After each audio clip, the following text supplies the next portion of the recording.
Assalamualaikum warahmatullahi wabarakatuh. Salam sejahtera untuk semuanya. Saya Pak Ali dari Insight Chamber. Evaluasi.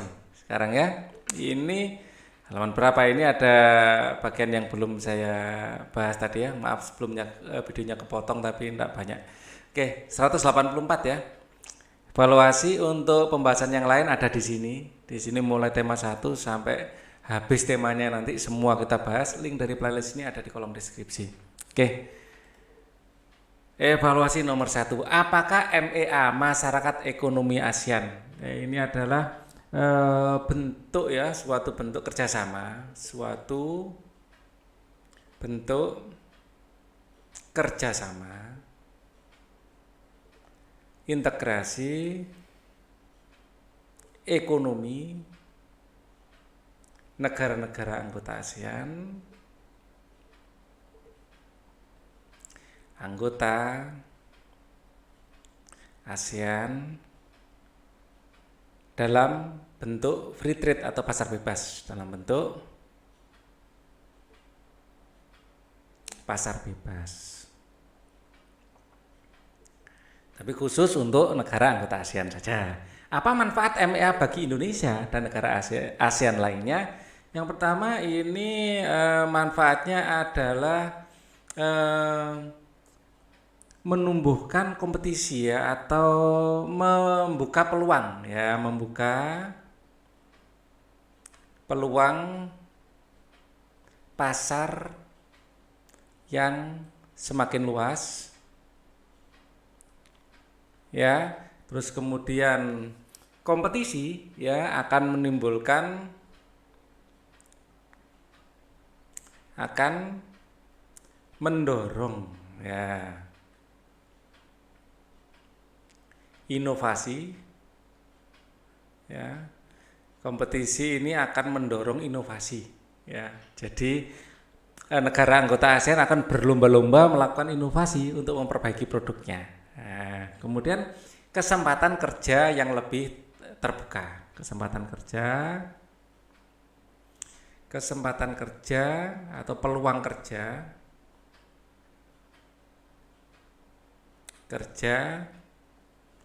yang lebih luas. Jadi kita sekarang bisa bebas bekerja mau di Singapura, mau di Vietnam, mau di Malaysia ya. Dengan MEA ini ya kita akan lebih mudah ya. Kemudian apa yang perlu dipersiapkan oleh tenaga kerja Indonesia agar mampu berpartisipasi dalam MEA? Kita harus mempersiapkan sumber daya manusia kita. Kita harus berupaya agar sumber daya manusia yang kita miliki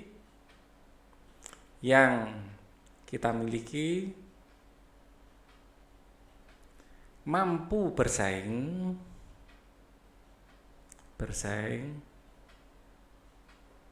dengan bersaing dengan negara lain, dengan negara-negara anggota ASEAN ya, negara-negara anggota ASEAN yang lain.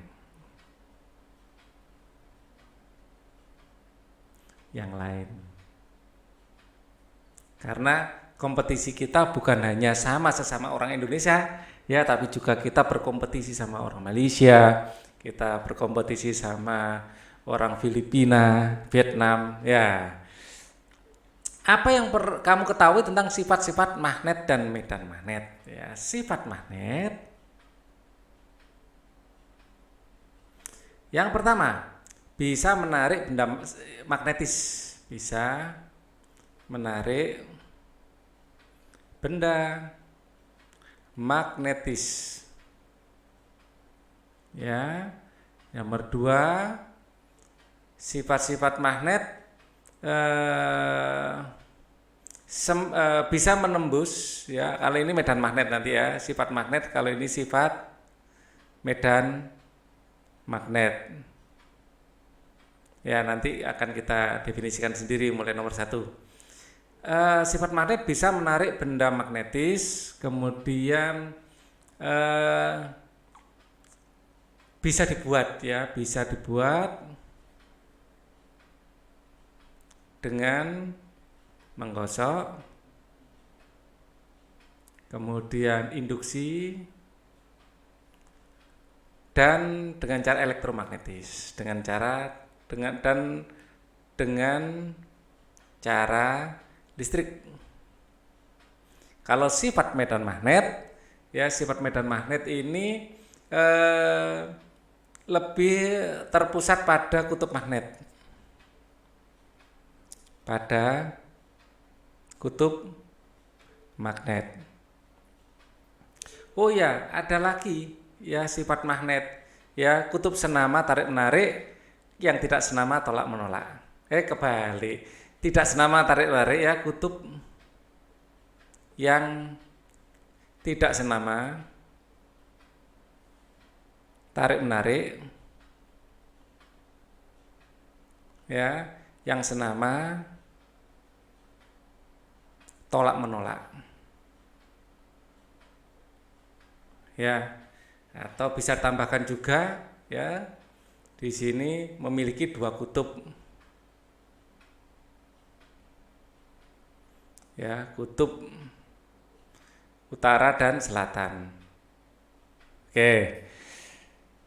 Kemudian sifat-sifatnya banyak ya, terpusat pada kutub magnet, atau kutub magnet memiliki medan yang lebih besar. Dua, bisa menembus benda, ya, medan magnet bisa menembus benda lain.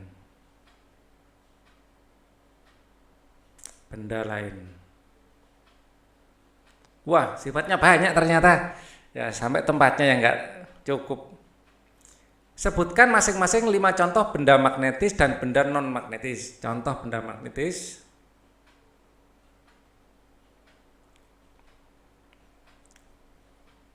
Paku. Kemudian paperclip atau peniti. Penjepit kertas ya, magnetis. Paperclip itu. Penjepit kertas. Tang, ya, obeng, gunting. Tadi bagian besinya ya, bukan bagian pegangannya. Contoh benda non magnetis. Benda non magnetis. Contohnya adalah penghapus, buku, pensil, plastik,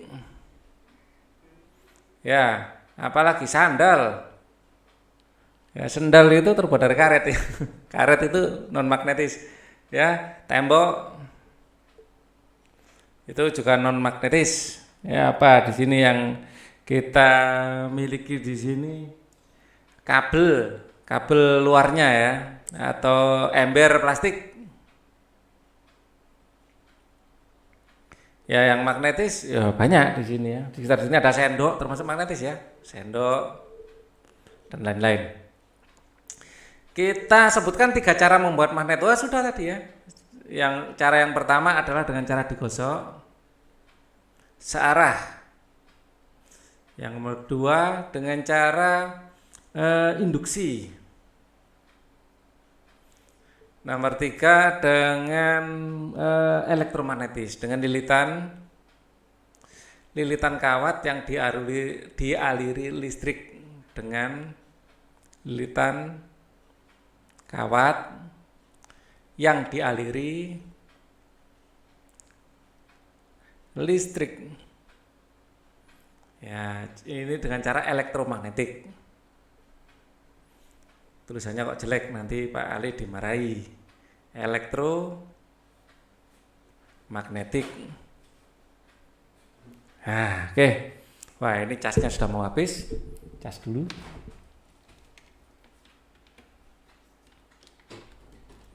Nah, kalau tidak cas nanti tiba-tiba mati laptopnya ya. Oke, lanjut lagi. Sebutkan contoh formulir yang kamu ketahui dan informasi penting yang bisa dituliskan di formulir tersebut. Nah, wah, ini keliru.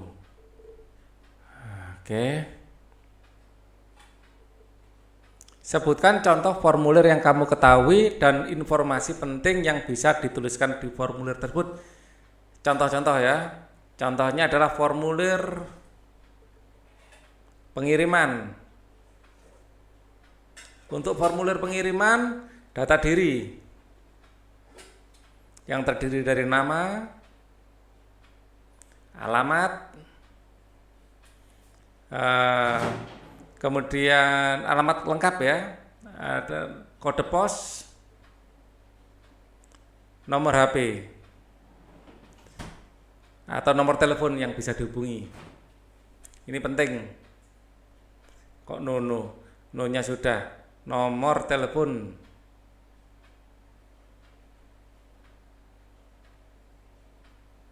Nomor telepon. Nggak usah pakai H ya kalau bahasa Indonesia, telepon.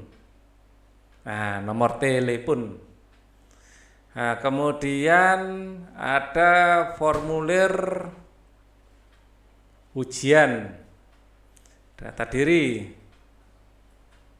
ya, yang terdiri dari data diri terdiri dari nama, ya, terus ini apa?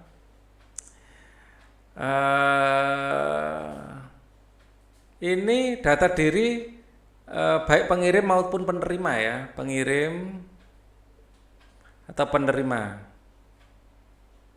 Ya, ini harus komplit ya.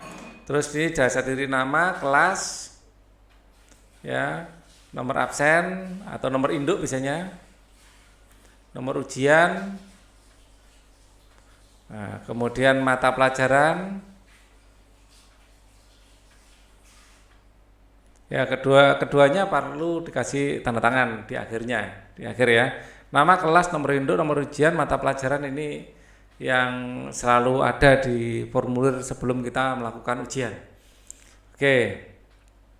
Apa yang dimaksud dengan daftar riwayat hidup? Apa saja yang perlu dicantumkan dalam daftar riwayat hidup? Daftar riwayat hidup adalah kita menyebutnya sebagai kurikulum vitae ya. Adalah data diri beserta informasi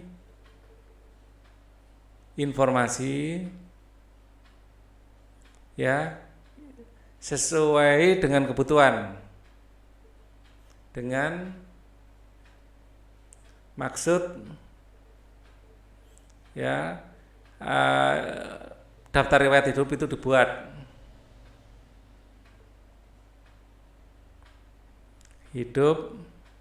dibuat ya, yang jelas di situ akan ada data diri ya, data diri termasuk nama, alamat dan lain-lain itu. Nomor 2, daftar riwayat pendidikan ya, data riwayat pendidikan. Nomor 3, kualifikasi ya, kualifikasi ya, bisa mungkin sesuai kebutuhan. Kalau kualifikasi ini ya, mungkin pengalaman organisasi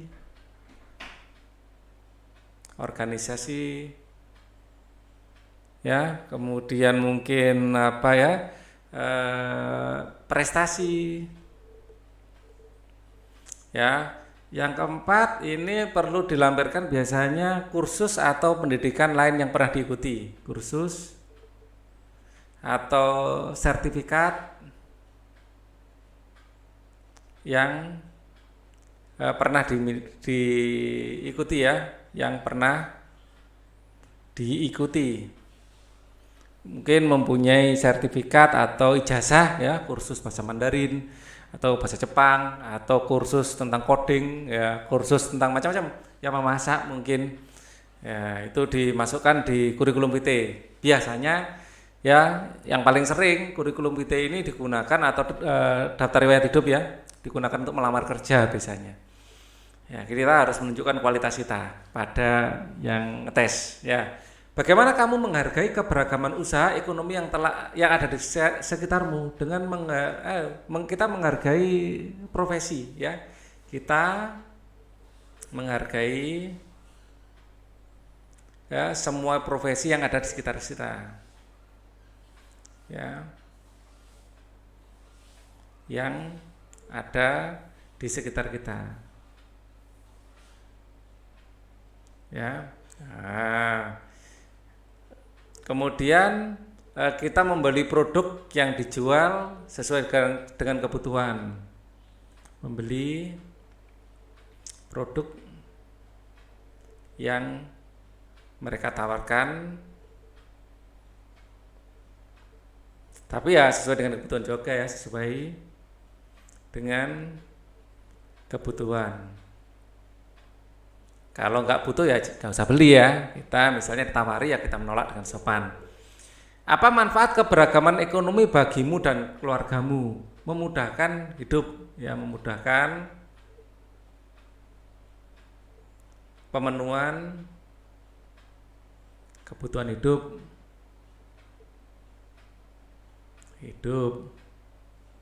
Misalnya, kita ada tukang rumput kita panjang-panjang dan kita nggak sempat untuk membersihkan. Nah, mereka kita pekerjakan, kita sewa tenaganya. Kalian juga membutuhkan guru les, ya, untuk privat. Nah, itu adalah bisa, ya, menyewa pengajar les privat atau guru les privat, atau kalian membutuhkan baju, bisa mungkin penjahit di sekitar kalian. Nah, manfaat keberagaman ekonomi bagimu dan keluargamu, memudahkan pemenuhan kebutuhan hidup, misalnya, ya, makanan, pakaian, pendidikan, dan lain-lain. Langsung contoh aja, ya. Jadi misalnya makanan, pakaian, pendidikan, dan lain-lain, ya. Wah, ini kita di segmen matematikanya. Selesaikan soal-soal di bawah ini. Hitunglah volume bangun berikut. Di sini ada 2 volume yang bawah V1 dan volume yang atas V2.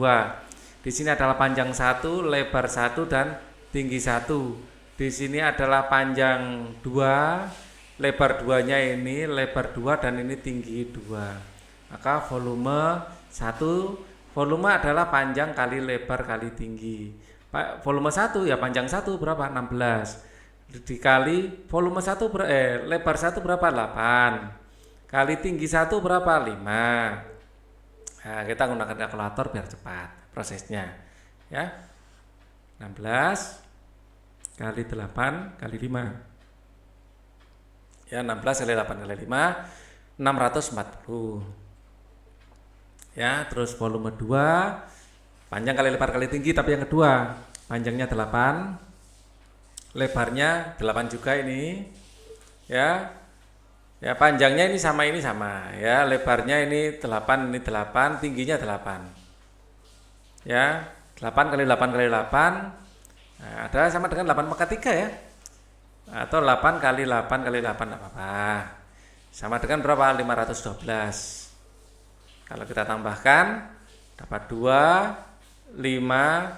Nah, jadi volume total, ya, sama dengan 1152. Satuannya apa? Sentimeter kubik.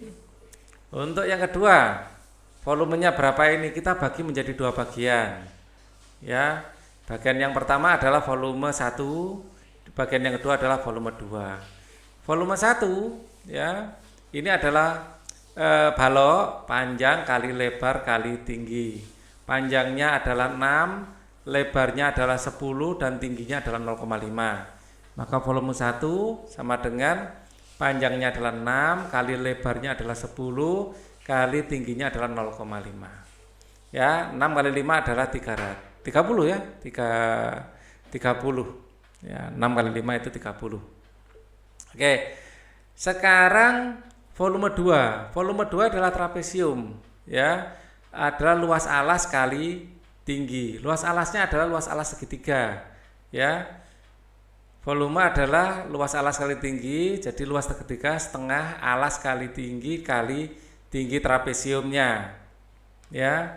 Dengan setengah alasnya dibikin ini 6. Alasnya adalah 6, tingginya adalah ini, ya. Di sini tingginya adalah 4,5. Ya, kalau kita Wah ini kecoret, tapi itu jelas ya 4,5 ya. Wah ini 4,5 deh itu. Ya, kalau dimundurkan tidak cukup. Ini panjang dari sini ke sini 4,5. Di sini adalah setengah. Di sini kan 0,5 ya. Di sini 0,5, di sini juga 0,5. Di sini 0,5 berarti yang atasnya di sini ya. Kita kan punya segitiga gini ya. Ya, garis ininya saja. Di sini 4,5 dikurang 0,5 berarti kan 4 meter. Ya, alasnya di sini ini adalah alas. Ini sama dengan 6. Ya, setengah alas kali tinggi. Ya, di sini alasnya jelas 6 ya, alasnya ini 6 ya. Tinggi segitiganya adalah 4 meter ini. Ya, 4 dikali tinggi prismanya adalah ini. Ini adalah tinggi prisma. Ya, tinggi prismanya 10. Ya, ini kita coret dapat 2. 62 adalah 12 kali 10 adalah 120. Maka volume total adalah 30 tambah 120. Sama dengan, wah ternyata ya lebaran atasnya ya, besaran atasnya volumenya 150, satuannya apa? Meter kubik ya. Oke. Di sini diameternya 10 ya, diameternya 10 di sini diameter, maka jari-jarinya R adalah diameter bagi 2 sama dengan 5. 10 bagi 2 kan 5 ya, dalam sentimeter. Tinggi tabung ini adalah tinggi tabung, di sini tinggi kerucut. Ya, ini tinggi tabung TK tinggi kerucut. Ya, dihitung apanya ini? Volumenya kan? Nah, volume ini saya bikin volume 1, di sini volume 2. Volume 1 adalah volume tabung. Volume tabung adalah luas alas kali tinggi. Alas dari tabung adalah lingkaran, pi R kuadrat kali tinggi. Ya. Di sini pi-nya kita ambil 3,14 ya, kali R kuadrat, jari-jarinya 5 kali 5 kali 5, terus tingginya di sini adalah 12 kali 12. Oke. Nah, kita hitung pakai kalkulator. Ya, 3,14 ya, dikali 5 kali 5 langsung 25 ya, terus dikali 12. Hasilnya adalah 942. Terus volume 2 di sini adalah volume kerucut. Adalah 1/3 luas alas kali tinggi kerucutnya di sini ya. Jadi luas alasnya adalah pi R kuadrat sama dengan ya 1/3 pi R kuadrat kali tinggi. Jadi di sini 1/3, pi-nya adalah 3,14, R-nya adalah 5 kali 5 sama ya, jari-jarinya di sini juga 5. Kemudian tinggi kerucut adalah 12. 12 dengan 3 kita coret dapat 4. Nah, kita tinggal ngalikan. Ya, di situ 3,14 ya, dikalikan 25 dapat dari 5 kali 5 ya, 3,14 kali 25 ya, kemudian dikali 4 314. Oke ya, ini kan 25 kali 4 kan 100 ya, 100 ini 314, harusnya cepat tadi. Volume total adalah volume 1 tambah volume 2, 942 tambah 314 ya. 314 ini ditambah 942 ya, oke. 1256 satuannya cm, di sini cm kubik. Lanjut, sebuah bola mempunyai diameter 8. Bola seperti ini ya. Nah, seperti ini, diameternya 18 ya, D sama dengan 18, maka R adalah 18 bagi 2, R-nya adalah 9 ya. Berapa volume? Volume adalah 4/3 pi R pangkat 3. 4/3 dikali 3,14 kali 9 kali 9 kali 9. 9 dan 3 kita coret dapat 3 ya. Jadi 4 kali 3,14 kali 3, 9 kali 9 adalah kali 81. Kita hitung pakai kalkulator sekarang biar cepat ya. 4 kali 3,14 ya, kali 3 kali 81. Jreng. 3052 komanya berapa? Ya, 4 kali 3,14 kali 3 kali 81 betul ya. 305208,08. Satuannya di sini cm, di sini cm kubik. Lanjut, sebutkan 3 hal yang kamu pelajari hari ini. Wah, kita yang jelas hari ini belajar apa? Belajar tentang evaluasi ya, MEA. Kita belajar tentang formulir. Kita belajar tentang volume. Ya, apa yang sudah kamu pelajari dengan baik, apa belum ya kalian isi ya. Apa yang kamu lakukan agar lebih paham, belajar lebih giat. Manfaat yang kamu peroleh dari pembelajaran hari ini ya latihan ya. Sikap apa yang biasa kamu terapkan dalam kehidupan sehari-hari? Ulet ya, ketekunan. Ya, ketekunan. Ketekunan dalam belajar. Oke. Sudah habis. Lakukan senam irama bersama keluargamu di akhir pekan. Asik, senam kesegaran jasmani. Oke, kita akan bahas ya bagian terakhir Aku Cinta Membaca pada video berikutnya. Thank you for watching. Wassalamualaikum warahmatullahi wabarakatuh.